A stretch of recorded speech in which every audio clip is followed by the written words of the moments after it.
Bom, situação preocupante do esporte e também com uma outra proporção ali, mas uma situação preocupante também do Fortaleza, que ontem resolveu que não dava mais e demitiu Juan Pablo Vojvoda do comando técnico da equipe. Desde maio de 2021 era o treinador do Fortaleza. Para muitos, para mim também, o maior técnico da história do Fortaleza, pegando um trabalho que já era do melhor técnico da história do Fortaleza até então, Rogério Ceni, e melhorando ainda mais, dando sequência e subindo as prateleiras. Depois de mais de 4 anos, o Marcelo Paes, CEO do Fortaleza, achou que não era mais hora de segurar o Vojvoda. De tudo que eu li aí nos bastidores da demissão, o Marcelo Paes foi aquele que segurou o Vojvoda antes da parada para a Copa do Mundo de Clubes. Que os demais integrantes ali do departamento de futebol queriam a demissão dele, queriam a troca antes da Copa do Mundo de Clubes. O Marcelo Paes segurou, falou não, ainda acredito, mas não conseguiu depois da derrota para o Ceará. E aí, claro que a gente vai sempre fazer o questionamento, será que já não era melhor ter trocado antes? Antes da Copa do Mundo, a situação já estava muito ruim. E aí, quando é dado o voto de confiança para ele, o Fortaleza teve 2 jogos. O Fortaleza caiu pro Bahia na Copa do Nordeste em jogo único, fora de casa, inclusive com um piruzaço do goleiro. E perdeu o clássico pro Ceará. São resultados que, infelizmente, para o Fortaleza, são resultados normais. São resultados normais. Então, assim, olhando de longe, se nada de diferente aconteceu nessa caminhada, ou trocasse antes, ou seguisse confiando agora. Alguém escreveu aí que o Vojvoda não vai durar uma semana no mercado. Eu não sei se ele vai durar uma semana ou mais que uma semana, mas tenho certeza que o telefone dele vai tocar muito em breve. Porque o telefone dele tocou várias vezes ao longo desses anos. E ele sempre manteve o compromisso lá no Fortaleza. Técnico com o maior número de partidas no comando do Fortaleza, 310 jogos, aproveitamento de 55%, mas com conquistas importantes, né? 3 vezes campeão cearense, 2 vezes da Copa do Nordeste, o vice-campeonato da Sul-Americana nos pênaltis, que foi de se lamentar. E ontem acabou demitido o Vojvoda.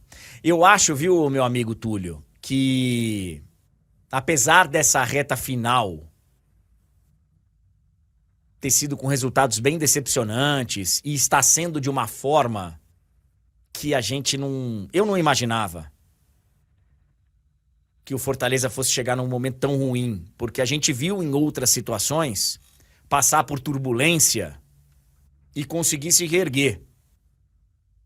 Eu acho que mesmo com os resultados que levaram à demissão, o Vojvoda sai muito valorizado desse trabalho. E se ele estiver afim de seguir a sua carreira no futebol brasileiro, cara, ele pode inclusive se dar ao luxo de esperar, de sentar bonitinho lá. Eu não sei se ele mora num apartamento bacana, com vista para o mar, ou se ele mora numa bela casa lá em Fortaleza, mas ele pode se dar ao luxo de dar uma viajada pelo mundo ou simplesmente sentar tranquilamente na varanda do AP ou da sua casa e aguardar para começar um trabalho no ano que vem.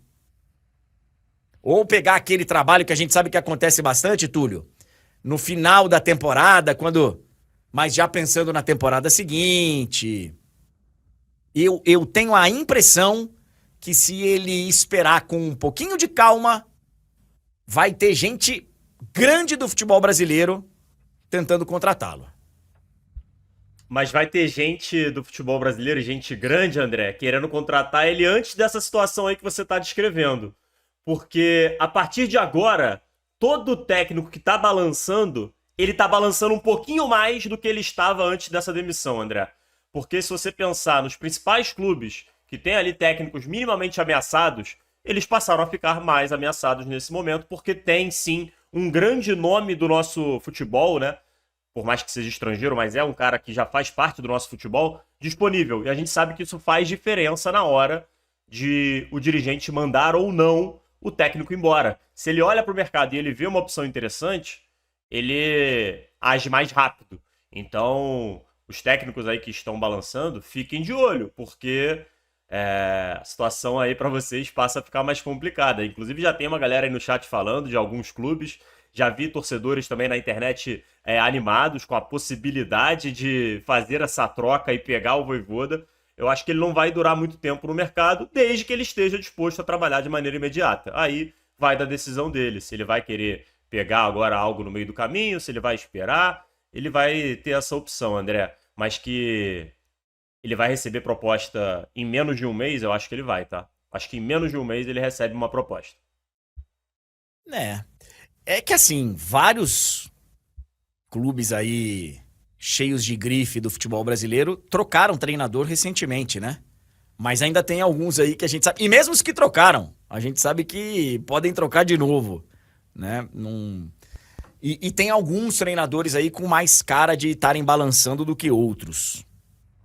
Inclusive a galera já trouxe aqui alguns exemplos. Ele tem inclusive a possibilidade, se ele quiser, de sentar e esperar a seleção.